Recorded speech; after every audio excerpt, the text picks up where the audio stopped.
लोकसभा चुनाव अब दहलीज पे आ ही गए हैं, तो होने वाले हैं, तो उसकी क्या तैयारियां सर? तैयारियां तो जी पार्टी की काफ़ी टाइम से चल रही हैं। बाकी ये है कि अब तो जब तारीख अनाउंस होंगी तो कैंडिडेट्स का चयन और सारी प्रक्रिया जो है मेन तो उसके बाद शुरू होगी, लेकिन हो सकता है कुछ कैंडिडेट्स को पहले भी अनाउंस कर दें। पार्टी करती है सब कई बार, तो बाकी सब तैयारी में है।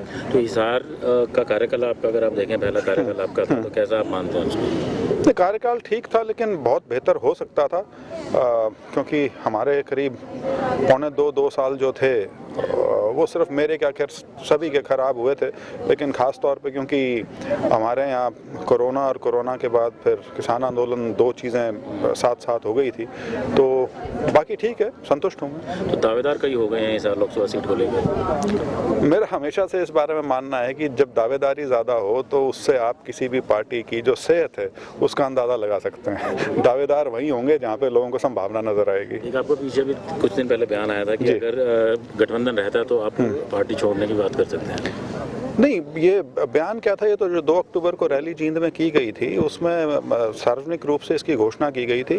और मुझे तो यही लगता है भी जब हमारे राष्ट्रीय अध्यक्ष आए थे पंचकुला, तो वो भी बिल्कुल स्पष्ट कह के गए हैं कि चुनाव हम 10 की 10 सीटें खुद लड़ेंगे। तो गठबंधन में चांस कम है। हाँ। तो अभी जो एक हरियाणा के अंदर अभी एक SR के जो कांग्रेस के कहा जा रहा है, उन 3 नेताओं ने जो अभी एक कल से संवाद यात्रा शुरू की है परसों से, तो उसको लेकर आपका क्या कहना है? नहीं, उसमें मैं तो क्या कहूँगा, वो तो उनकी पार्टी के अंदर की लड़ाई है।